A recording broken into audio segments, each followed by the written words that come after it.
حي على الصلاة.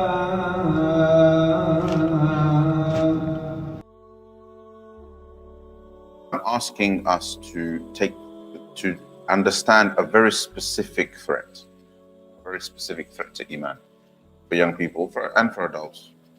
That is to do with the climate and the circumstances today, and to consider, and then also for us to carefully consider how we deal with that. Right? Young people, when they go to school, college, university, depending on subjects they study, they face a number of questions.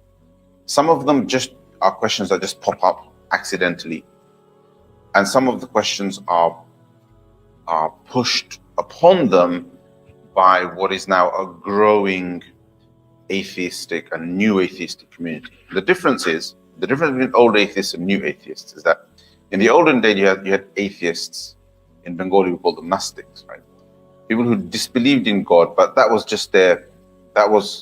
they almost did it, but kept themselves hidden. Abdul Majid Daryabadi rahmatullahi alayhi, famous scholar of Deoband, of India, Indian freedom fighter, was part of the campaign. Very famous person, one of the first translators of the Quran into English language in India, among the ulama, right? What a lot of people don't know is that Abdul Majid Daryabadi himself was an atheist for 10 years, right? From his mid to late teens for 10 years. And it happened because he was English speaking, English educated, in addition to having studied Islam. And he stumbled upon a book by an atheist, which was very rare in those days. And he used to like reading a lot. He used to read anything, basically. And so he picked this book up and he read it and it influenced him, right? It was his test. Allah subhanahu wa ta'ala tested him with it. And gradually, as he looked more and more into it, he became more and more convinced. And then eventually Allah subhanahu wa ta'ala, after a long journey, 10-year journey of study, he never stopped studying, kept studying. Kept studying Islam, then studied Christianity, studied Judaism, studied Buddhism, studied Hinduism, studied all sorts of different religions, all different religions in the world, still seeking the truth, right? Having his Iman shaken. And then eventually, I'm cutting it really short. You can his autobiography tells the story. He tells the story himself in his Abbiti, or autobiography. So, and there's some great lessons in there. But what's really important is that the end of the journey is that he comes back towards spirituality, towards the because atheism takes you away from spirituality. It's almost like a complete denial of the soul, of the ruh, right, of the nafs, of the idea of that there is something spiritual. And ironically, it was religions that had nothing to do with the Ahlul Kitab. You know, he moved completely, having left Islam, having studied Christianity and studied Judaism, which were the Abrahamic faiths. He ended up going into ways of life and religions that weren't Abrahamic, but were spiritual, quite spiritually grounded. Hinduism, Buddhism. You know, Hinduism is a completely mushrikana religion, right? It's full of shirk. But there is this great kind of emphasis on spirituality. And it's the same is true of Buddhism as well, which actually doesn't have, as far as I know, a formal belief in a god. But it's just all to do with spirituality and some stuff I'm not very familiar with. Anyway, but he said what was interesting for me was that those studying Hinduism and Buddhism brought me back towards an acknowledgement of the spirituality, the centrality of spirituality, of the soul, and the importance of that, which actually in a strange way brought me away from atheism and close to Islam again. Having left it, brought me close to Islam again. And in those days, if you're from the Urdu speaking world, and you are a person of literature, meaning you read, right? You read good literature, good books. Then, and this is something actually lacking in the English speaking world, or has been lacking until now. Then what you will find is some of the great writers in Urdu are also ulama. So therefore, it's possible for a book to come out in Urdu that is a masterpiece, but it's on Islam. It's something to do with Islam.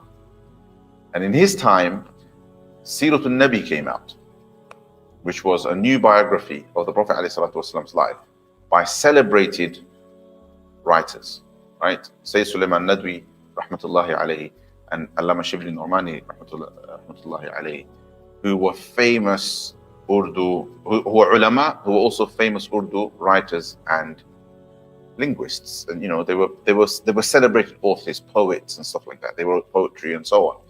So it's like when a book came out, if you enjoy reading Urdu, if a book came out by Shibli Normani, rahmatullahi alayhi, you read it. Even if you, just because you're interested in Urdu literature. He said, I was interested in Urdu literature. It didn't matter that I wasn't a Muslim anymore. You know, Sayyid Sulaiman, names like Sayyid Sulaiman Nadwi and Shibli Nu'mani are on the book cover. I'm going to read it. Even if it's about something I don't believe in. So he read Siratul Nabi again. And there's a good reason why I'm telling you this, because I think it's been translated into English, right? And today in my class this morning, actually, I was going through bits of it and explaining it to some people.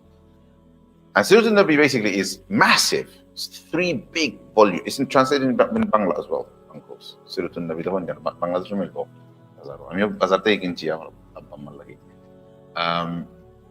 So Siratul Nabi, the Bangla version is like 7 volumes or something. It's really big.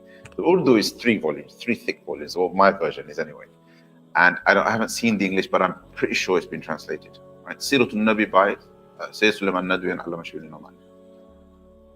So what he does is he tells the story of the seerah like a normal seerah book, like Rahiq al-Makhtum or any other, or, you know, Martin Ling's seerah, or any other seerah book. He tells the story of the seerah in 1 volume. The rest of it is all about the rational foundations of the seerah. And at volume 3, so the first volume, the story of the seerah. Actually, no, the first volume is the story of the seerah, and then there's a volume 2, and then a volume 3. In volume 3, he talks about proofs of prophethood and other things. He talks about the Prophet's character, the Prophet ﷺ's shama'il, his physical appearance. He talked about how do we know about the seerah, what is certain about the seerah, what is authentic about the seerah, how we determine what is authentic in the seerah, what is not authentic in the seerah. All of these discussions are included, which most people don't know. So basically, Siratul Nabi isn't actually just a history book. It's not a seerah book, but almost an encyclopedia of seerah. It's basically an encyclopedia. So Muhammad Jawadi says, when I read, he said, I'd already come close to Islam again because of Hinduism and Buddhism. Then when I read Siratul Nabi, that was it for me. There was no denying the truth of Islam anymore, right? And despite being a Muslim educated in Islam, somehow the shaitan had led him astray. Allah brought him back. But really what brought him back was not so much all of the arguments and so on which you already knew. It was a reintroduction of the Prophet ﷺ into his life and a reconnection with spirituality. And my point here is that everybody has a different journey, and young people are going through a really tough time at the moment, and a lot of it is hidden because they can't speak to anyone. If they're confused in their minds, they can't speak to anyone, especially when they go to university. So therefore, 2 or 3 things have to. I suggested in one of my khutbahs that there's 2 things that ultimately solve this problem. One, they're both interconnected. You can't do one without the other. You have to do both. But some people will do more of one, less of the other. Right? It's understandable. And for some people, one of them is enough. Right? One is a foundation. The other is the house that you build on the foundation. And they are knowledge and spirituality. Knowledge and ilm and amal. Knowledge and spirituality. Now, ilm, I've spoken a lot about knowledge, but for people nowadays, what's important is to still focus on studying Islam, learning Islam, but learn Islam from the foundations up. Meaning, you don't learn Islam, meaning normally if you send your children to madrasa, right, what are they going to learn? This is very important for me to tell you because I didn't discuss this last week. I actually went into it. If you send your children to maktab, you will want them as a parent. Your demand is going to be, teach my children salah, namaz, and I want them to learn to read the Quran. Right? And a child is 5, 6, 7, 8, 9, 10, to up to 14, 15 years old, right? But you've started them 6 or 7 years of age, right? And you want them to read Quran, and you want them to learn their salah. And the maktab will spend All of those years, teaching them Quran, teaching them some Salah, and helping them memorize some things. Right? But in all of those years, not much will be explained to them. Not much will be. They will just be told to just learn things. Like once they're fluent in the Quran, everybody's happy. If the Quran doesn't progress, when is my child going to get onto the Quran? Then they're on the Quran. Because that's how we measure success. MashaAllah, big celebration, everybody's happy. Right? First of all, even tilawa of the Quran, right, is a mustahab. It's very, very important, but it's still mustahab. Right? Khatam of the Quran, well, it's just a mustahab. All of that effort, all of those years of education goes into something that is mustahab. Obviously, you have to read Quran in salah, but you can just memorize those surahs without knowing how to read a single sentence of the Quran. You can just memorize it and your salah is done. Right? They don't get to understand any of it. They get to memorize very little of it. Some maktabs, in another strange twist of educational fate, right? Some maktabs will be like, oh, this one reads the Quran really well. We've got so many kids finishing the khatam. MashaAllah, MashaAllah. Let's do a hifz class. Getting it's great. It's a fantastic thing, right? But it's not your priority. You understand? Nobody's in school. They're not brainwashing your child to forget something. They're brainwashing your child to believe in something different. They're brainwashing your child to not believe in Allah at all. They're brainwashing your child to believe that the Prophet Muhammad sallallahu alaihi wasallam, the most important person, right, to us, is a fairy tale. That's what your children are being taught. Nobody's trying to put probes on their brains and fry them so that they forget the Quran. Nobody's doing that. That's not the challenge. That's not the fitna. The fitna is that they're being brainwashed to dismiss Allah, to not believe in Allah, to live life completely according to their desires. So you should be able, so it's simple, right? Here's a young child and they see all of the non-Muslim children around them enjoying themselves, having fun, doing whatever they want, having boyfriends, having girlfriends, eating whatever they want, eating pork. They go to college and once you're 18, then they can drink alcohol. Before that, even at 16, they start drinking alcohol, they start messing around, all sorts, right? All the stuff that, kids are, and then what's fun? Fun is what you see in the movies. Fun is what you see in the movies. Fun is what you see on TV, right? And the children are like, oh, and while they watch it on television or in cartoons and stuff like that, it looks like a fairy tale. Then they get to 15, 16 at school, and some of that fairy tale starts to become reality. It's like, oh, I could do this. If I go out with my friends in the evening at night, I would go to a club. Then all those things that I dreamt of from the movies, I can now do. Go to college, they become everyday life. Go to college, everyday life. Girls are talking to you. You can go, you can ask one out today, ask another one out tomorrow, all this stuff, all of a sudden. And then they start thinking about, but when all of this, for a Muslim guy, for a Muslim boy or girl, there's a guilty conscience. I'm disobeying Allah. There's a guilt they carry. I'm disobeying Allah. Then they get introduced to a different ideology that tells them, you don't need to feel guilty. There is no God. Why should you feel guilty? Why are you feeling guilty for? You should be able to live your life however you want, right? That's really powerful for a young person. It's extremely powerful, especially if parents have not taken care to make sure that they have a really strong Islamic education. And our maktabs and our masajid haven't taken care to make sure that they know how to resist these things, right?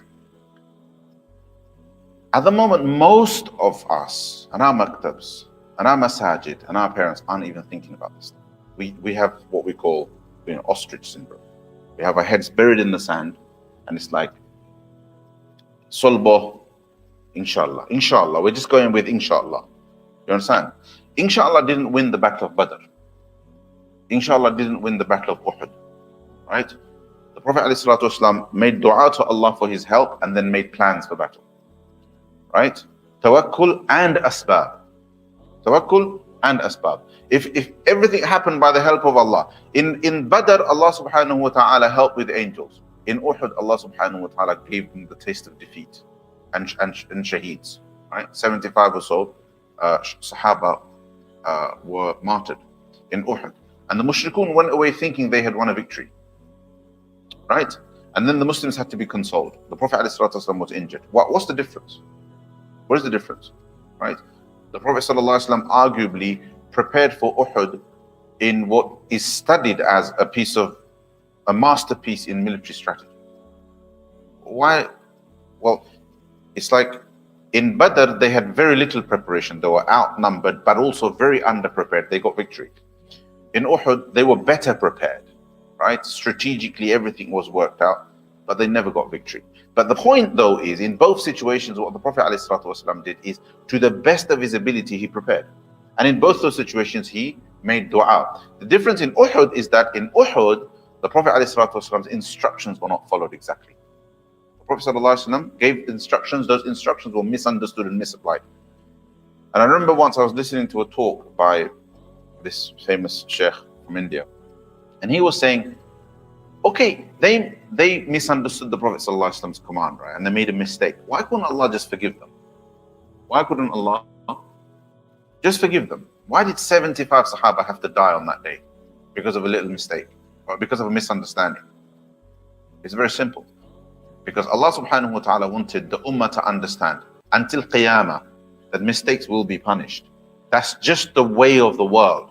The sunnah of Allah is that if you make tactical mistakes, if you make strategic mistakes, if you have poor preparation, if you're intellectually ill-prepared, if you're militarily ill-prepared, if you're economically ill-prepared, you will suffer the consequences of that the way the best of you, the direct and immediate followers of the Prophet ﷺ, the most beloved to Allah after the Anbiya. We believe that the most beloved to Allah after the Anbiya are the Sahaba radiallahu anhu, the way they had to also suffer the consequences of a mistake they made on the battlefield with the Messenger of Allah sallallahu alayhi wasallam there present. Right? So isn't Iman valuable to Allah? Of course it is. Yes? Does Allah want people to be kafir? No, Allah says directly in the Quran, لا يرضى لعباده الكفر. Allah is not pleased with kufr for his slaves. But if we neglect the Iman of our children, if we neglect our Iman, right, then the consequence will take place. The result of that will happen, even though Allah loves Iman and hates kufr. Even though Allah loves Iman and hates kufr. We don't educate our children, they will become victims of kufr and fisq and disobedience of Allah subhanahu wa ta'ala, even though we make our du'as, because we have been neglectful. Did the Sahaba not make dua in Uhud? Did they not make dua in Uhud? Of course they did. Did the Prophet ﷺ not make dua in Uhud the way he made dua in Badr? Of course he did. In Hunayn, I mentioned Hunayn, this is the second time I mentioned Hunayn last week as well. In Hunayn, the Sahaba radiallahu anhu ajma'een were, initially they tasted a bit of a defeat, a bit of a setback. And Allah says, you know, you became overconfident.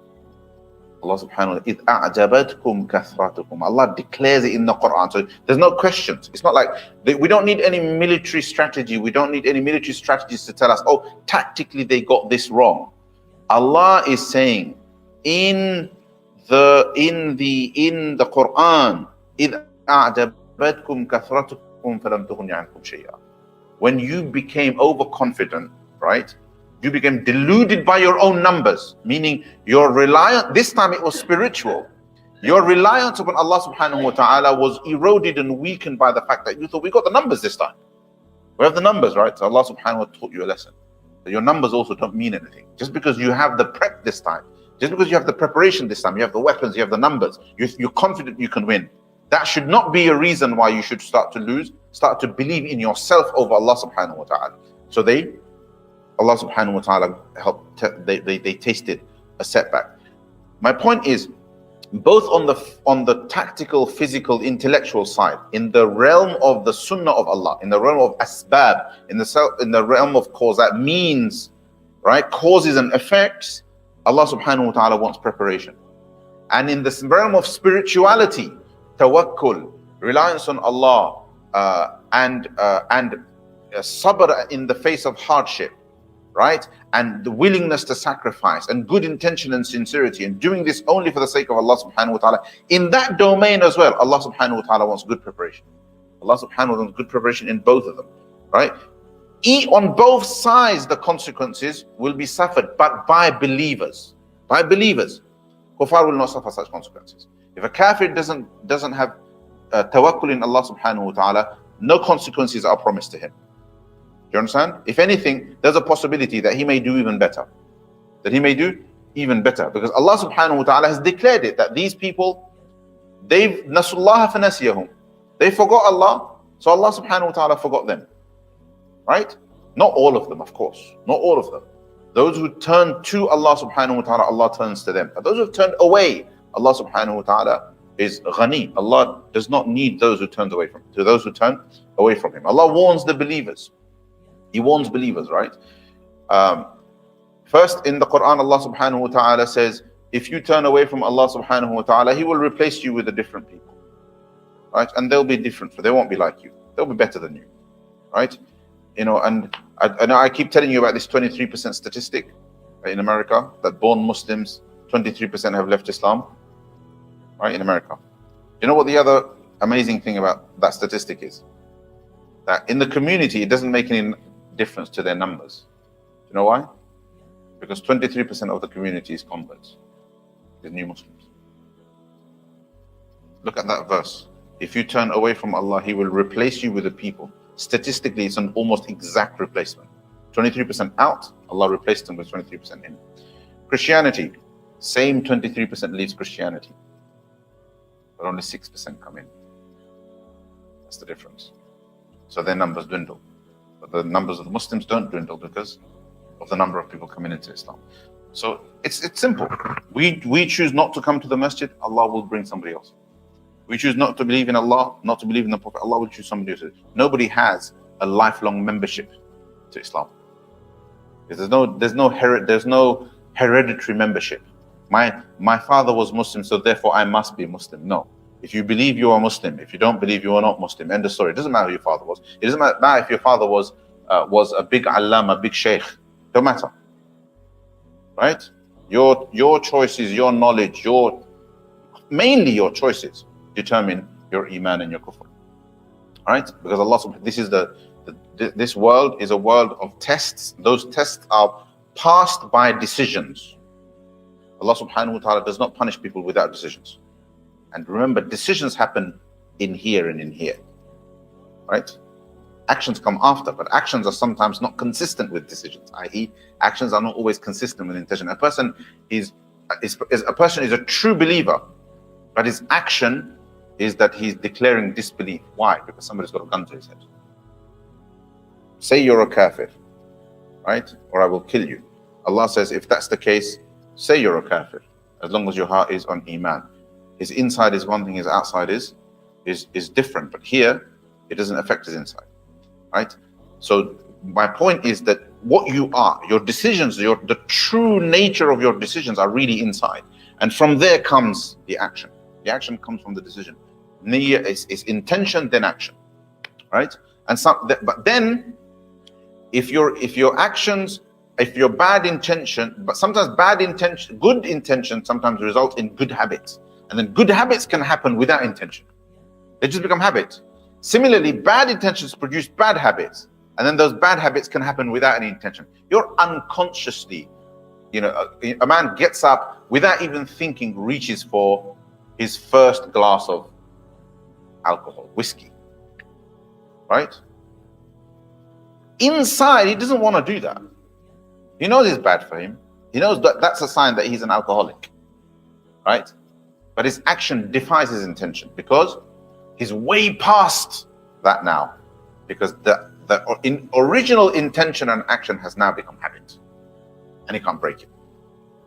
This is the case with any sin.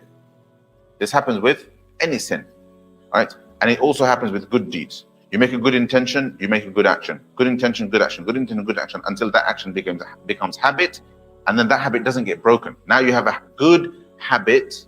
All you have to do is just remember that this is for the sake of Allah. Because the problem with habits in good deeds is that you can lose the reward of them, because niyyah isn't with it. Niyyah is automatic. Inshallah, we'll still be rewarded because the original motivation is there. However, it's more rewarding if it is with intention. Anyway, the point I'm trying to make is there are some basic realities in the dunya, right? And if we don't consider those realities, somehow Allah subhanahu wa ta'ala isn't going to, Allah is going to preserve Allah promised to preserve the Quran. He did not promise that your children and my children are going to be bearers of that Quran. Somebody's children are going to bear that Quran until Qiyamah comes. Somebody's children are going to say Allah, Allah. It doesn't necessarily mean it's going to be my children and your children. We don't have some sort of a special privilege, right? That privilege comes from our actions. And those actions today, my dear brothers and sisters, has to involve protecting our future generations by making sure that they are educated the right way. We are educated the right way as parents, all right? How does a parent today, right? Tower Hamlets Council, I'm digressing now, but never mind. This is also important, right? Tower Hamlets Council is going to introduce relationships and sex education from the age of 7, right? The government said it has to happen in primary school, in primary age. That's the law. Some of these controversial things are going to be taught, but there's flexibility. You can teach in year 6 when they're 10 years old, when perhaps it's easier to talk about these things, right? No, Tower Hamlets Council wrote to all of the schools. Tower Hamlets Council wrote to all of the schools and said, no, we would like you to introduce these things from age 7, key stage 2, right? What are they going to introduce? Well, children should, in order to protect children from sexual abuse, they should know about all of the private parts. Okay? But they're going to be taught those things with pictures. So now the Muslim community has to fight back to say, hang on a second, if you teach them pictures, it's going to desensitize them to pornography in the future. It's like, if it's okay, if their teachers are showing them naked pictures of private parts, that's like literally like you just opened the door to pornography. Tomorrow is pornography without even thinking about it. For some reason, all those hundreds of government ministers and officers that thought about this particular idea, and all these, I have to say, idiots that decided to produce textbooks, it never occurred to them that this might be a problem. Do you know why? Do you know why? Because the society doesn't have a problem with pornography. The society doesn't have a problem with pornography. If your child sees a psychologist, right, about an addiction of pornography, the psychologist will say to them, will advise them, you know what, you just have to control your habit. Too much isn't good, but some of it's okay. Some is okay. That's exactly what your child's teachers think in school. If they're not Muslim, they think some pornography is okay, right? You go to NetMum or one of these online parenting sites, and they'll talk about how to introduce pornography to young children, but in moderation, how to control the habit, not how to root it out, how to campaign that the government makes it illegal, how it should be blocked from Google searches and blocked. No, right? In America, there are some states in which prostitution is, there are places in the world, believe it or not, in Europe, where prostitution is legal. It's legal, right? That's the environment. That's the environment that our children are growing up in. Well, you can't, like, in this environment, you can't afford to be like, I just want my son to do khatam of the Quran. I'm sorry, but you're from another planet. You might as well be an alien if you're that asleep, right? Our children need education that focuses on certain things. You understand? It's fine to tell them other stuff, right? But if intellectually they're brainwashed for something else, they're not going to listen to your bayans. You can do as many of these bayans as you want. They're not going to listen to them. How many children are here today? How many young people are here? Where are they? Who's listening? Right? How many children? Now let me give you it's simple maths, right?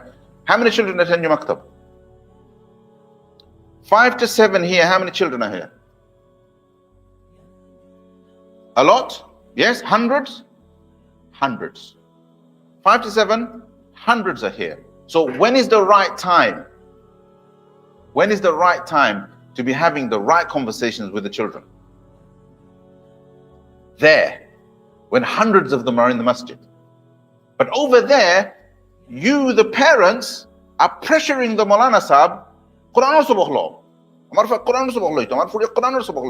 That's not what your child needs. Quran is easy. It's not hard to get your child to read Quran. It's not.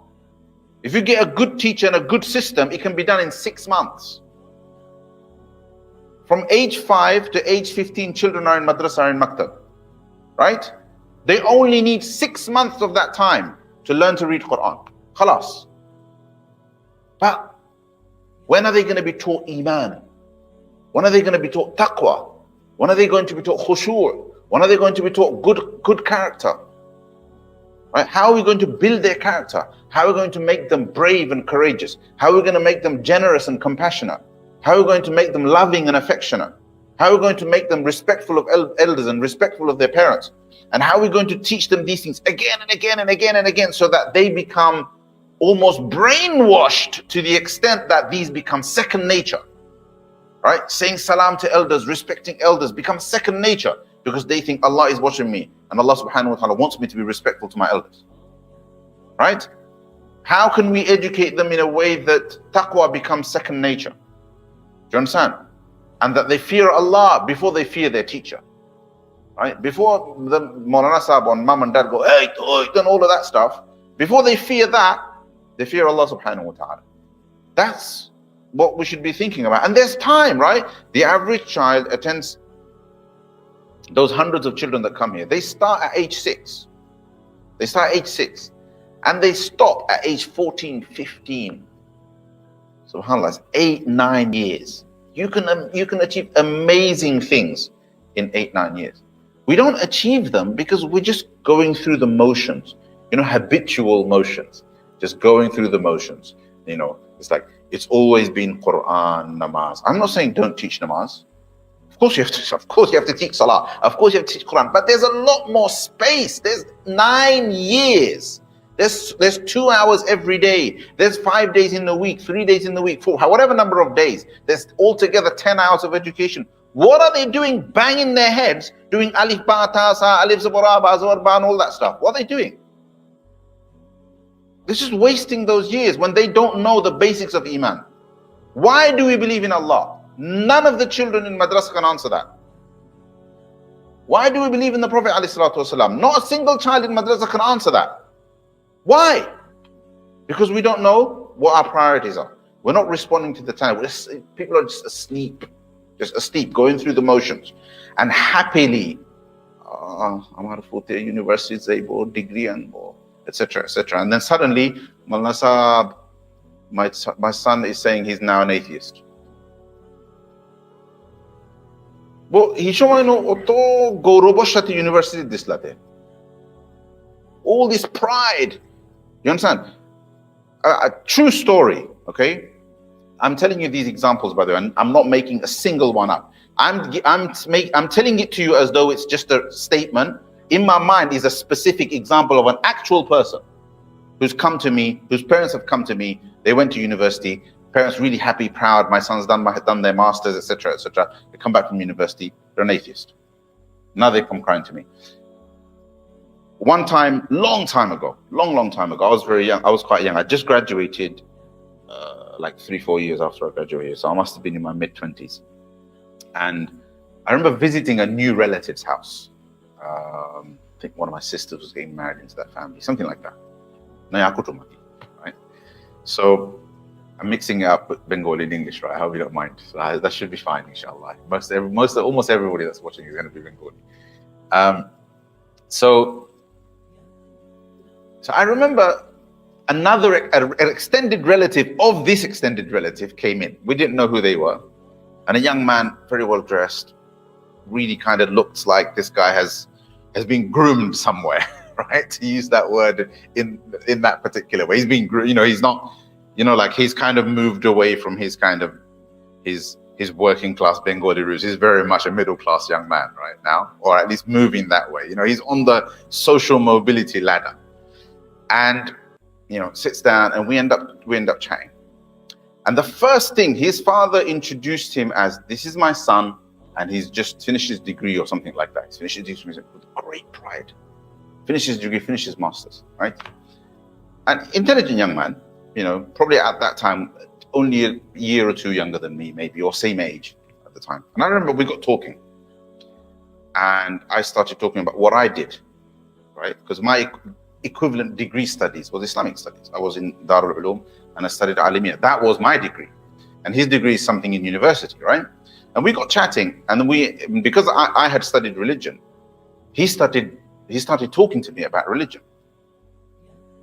One of the problems with educated people, by the way, I might as well throw this out there, is they think religion is simple, which is true. In its fundamentals, it is very simple. But they don't think there's anything beyond that simplicity. There's no sophistication. There's nothing scientific in there. There's nothing systematic in there. So they tend to talk about religion through general knowledge and act as though that's all there is. And that's what I spent 10 years studying.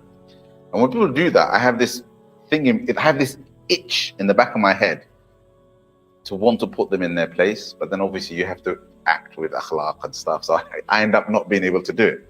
I often want to really put them in their place, right? I mean, my experience of university when I went to masters was that it was a joke. Academically, it was unchallenging. Having spent 10 years like working my socks off studying Islam, studying 10, 15 different sciences, right? In what is a really, really strong multidisciplinary program, right? I had to learn 3 languages. In my 10 years, I had to learn 3 languages. When I tell people that, they almost fall off their chair, right? But people don't explain it like that. People who study in Darul Ulum Madrasa, they have an inferiority complex because they don't come out with qualifications.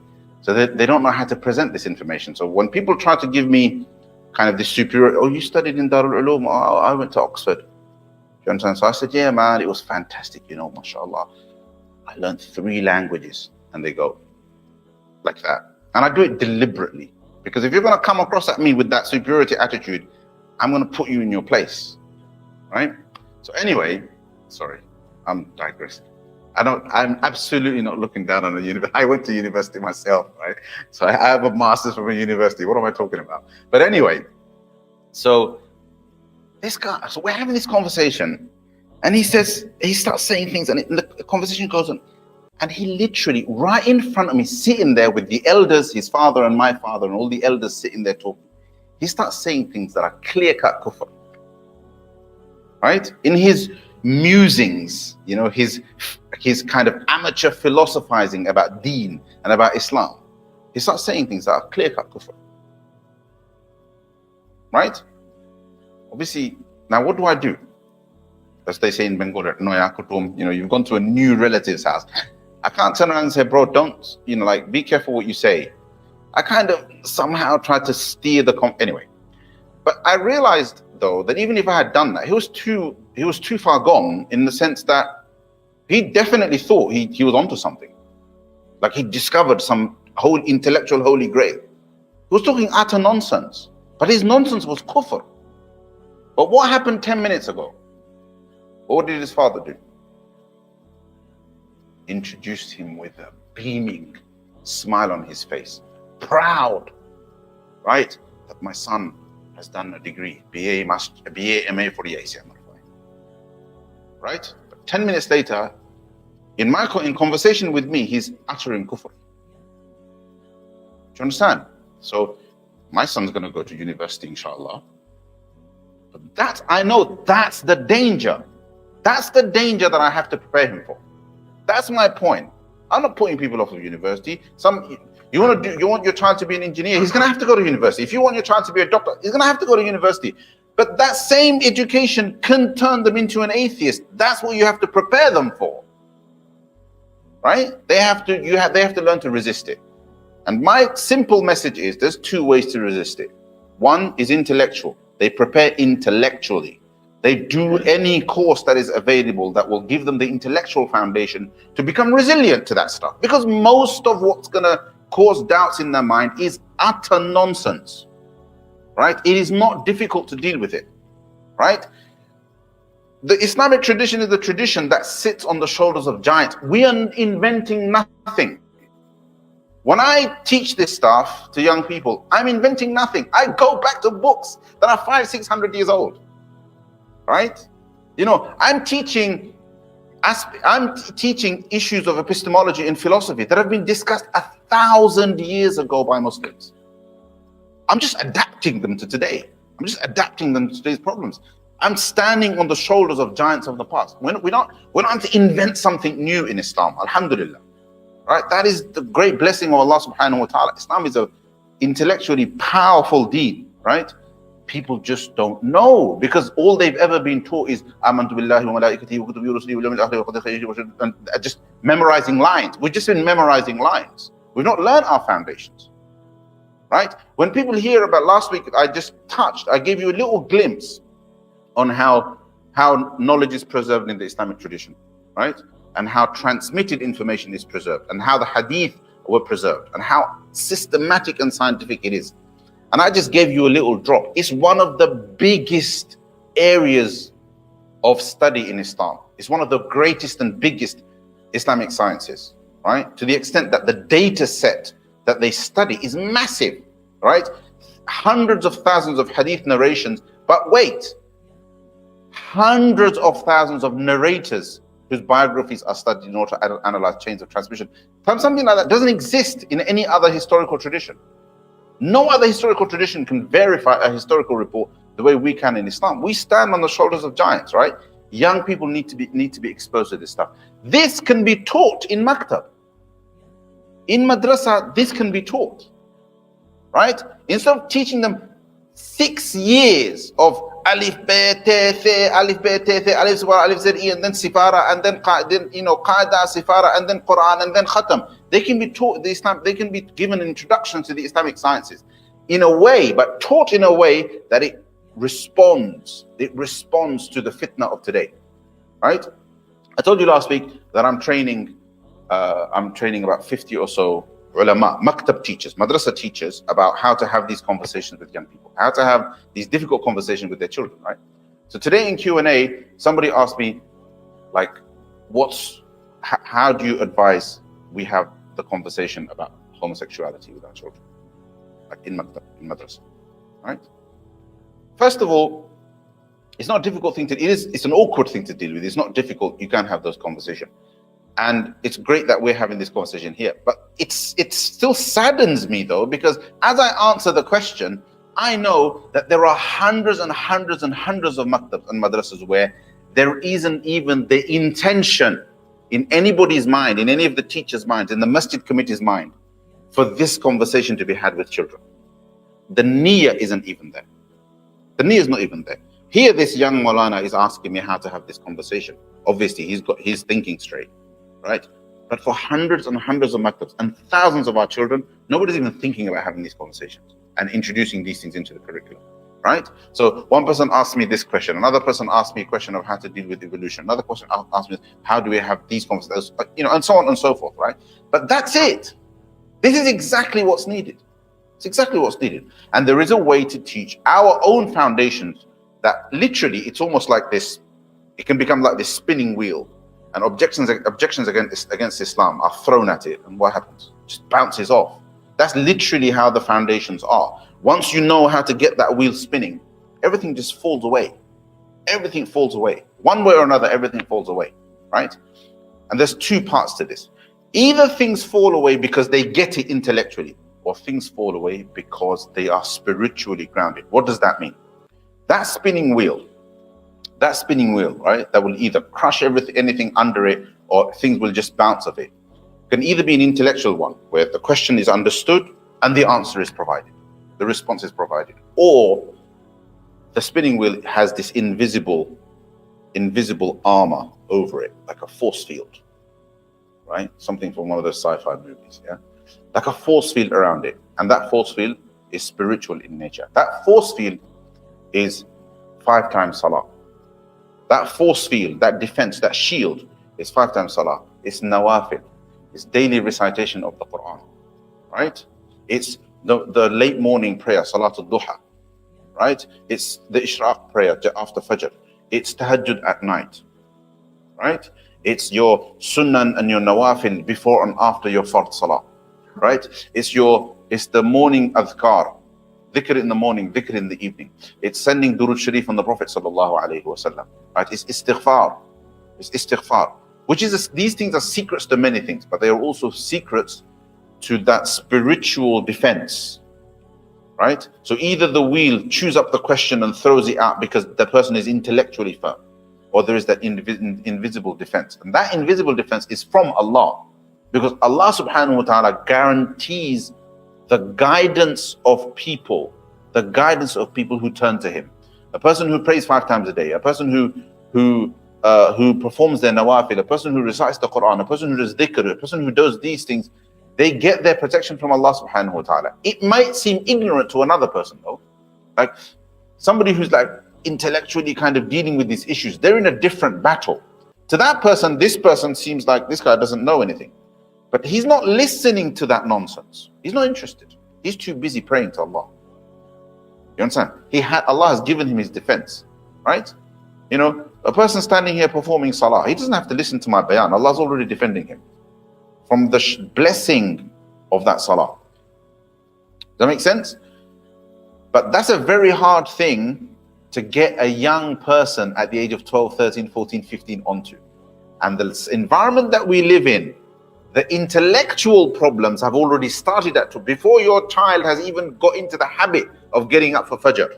Before that's even become possible for you, the intellectual doubts are already festering, right? The social problems, the problems with gangs and criminality and pornography, all of this stuff, before you've been able to develop their character, those things are already attacking them, right? Alcohol is knocking on the door. Pornography is knocking on the door. Haram relationship is knocking on the door, right? We've not been able to prepare them spiritually. Things move too fast nowadays, right? You know, they say that the world moves so fast today that governments that have budgets of trillions of dollars can't keep up, right? So imagine us.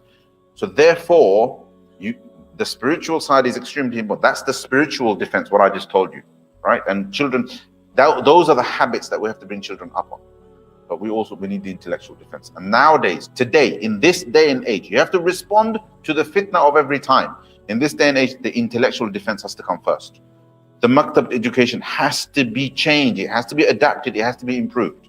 Communities have to be pressured. Imams have to be pressured. You have to teach this stuff. RSE is going to destroy them. What is the response to RSE in the maktab? What is the response to RSE in the home? What is the response? Where's the curriculum response? In our madrasas, in our maktabs? Because our madrasa education, our masjid-based education is an amazing tool. It's an amazing tool. The children are there. All you have to do is educate them. But we educate them, wallahi, sometimes literally asleep. Right? Teachers literally lying down. Literally. I remember once I took over for madrasa, right? And I took over the teaching. And I was, you know, I hate to say this because it reflects badly on the person before me, but you don't know who it is, so it's all right. and I'm making conversation with the students as I got to know them and so on, right? So I'm like, what did you learn before? How was your day? How was your routine? I go, oh, it was so easy. Also, they used to call me Huzur. It was so easy, Huzur. Easy? I was thinking to myself, what do you mean easy? It was right in it because like you guys you're so busy teaching us in it. Our other mess up just you should lie down and go to sleep. You know, like literally. It's like forget about being asleep in terms of what the challenges are. I mean, this guy's literally asleep. You know what I mean? And that's the problem, right? Where's the committee and where's the head teacher and where's the tertib and where's the system and where's the amara? Nothing. All right. So there's a lot of things that have to be fixed, but we're running out of time because the fitna has caught up, taken over. Like, I don't know the numbers because in the UK statistics haven't been done, right? But if Allah protect our children, I wouldn't be surprised if in every extended family, like grandparents and their grandchildren, at the grandchildren level, I wouldn't be surprised if in every 10, 2 or 3 already has serious doubts in Islam. I would not be surprised. It would not be surprising. And the only people who will be protected from this are people who were extremely vigilant. They know the threat and they're dealing with it. It's a daily thing. It's as I bring my children up, right? 1's 17, 1's 12, The other is really young, he's 3, right? It was constant vigilance, constant pressure, constant tension. How do I protect their Iman? How do I protect, to the extent that, you know, like my father brought me up to dress a certain way, to wear a hat all the time, you know, things that, to me, those things are like, they'll come, you know, like they'll come after. You understand? I want to make sure that some stupid sentence that they read in a novel doesn't lead them astray. Because in my time, you just ignored it. Astaghfirullah, shaitan. Just ignore it. Now children are learning to process it. They're learning to read that and think about it. Oh yeah. And in my day, if you read a book, there was nothing in there against Allah. There was nothing in there against Allah. Now your child watches a comic strip, a comedy sketch on YouTube, and they're just laughing at it. It's fun. They're just having some fun. They're laughing at it. But the comedy sketch is atheistic in nature. It's taking the mick out of Allah. It's taking the mick out of Allah. It's comedy about God. Right? How do you think that affects our children? How do you think that affects our children? Right? Someone decides that they're no longer Muslim, they're ex-Muslim. They're no longer hidden. They now go and set up a YouTube channel and tell the story and get thousands of subscribers and then start making money on YouTube. And our children are watching this stuff. Right? And we're sound asleep. Why? Because we send them to the madrasa. Oh, my son goes to madrasa. But yet the Maulana Sahib is literally asleep. Dude, the Maulana Sahib is literally, go and check what's happening. So for me, as I bring my children, I'm constantly nervous. I'm praying to Allah and I'm constantly nervous. And I'm constantly thinking, when is the right time to talk to them about pornography? When is it the right time to talk to them about boyfriend-girlfriend relationships? When is the right time to talk to them about that? When is the right time to talk to them about that? And I know most parents are not doing that. Most parents are not doing that. We're in some kind of delusion that that the children are going to autopilot through life. It's just going to be, everything's going to automatically happen. Yeah. Everyone has their muqaddar. Sometimes parents do nothing. Child goes to university, ends up with a good Islamic society. Boom, problem solved. Yeah, sometimes people are like that. Sometimes these kind of things happen. But you can't rely on it. We have to do our duty. And by the way, if you as a parent don't do your duty, you're still going to be answerable to Allah, even though your child is fine. The fard upon you is a fard upon you. If you attempt to kill someone but fail, the murder hasn't happened. You've committed the sin. You're still going to be accountable to Allah for the sin. Does that make sense? Right? It's like, oh, it was harmless. It's okay. I neglected my children, but they turned out all right. No, you have to make tawbah to Allah for neglecting them. It's still it's still a terrible sin. Anyway, jazakumullah khairan. Subhanallah wa bihamdihi. Subhanakallahumma wa bihamdika. Ashhadu an la ilaha illa anta astaghfiruka wa atubu ilayk.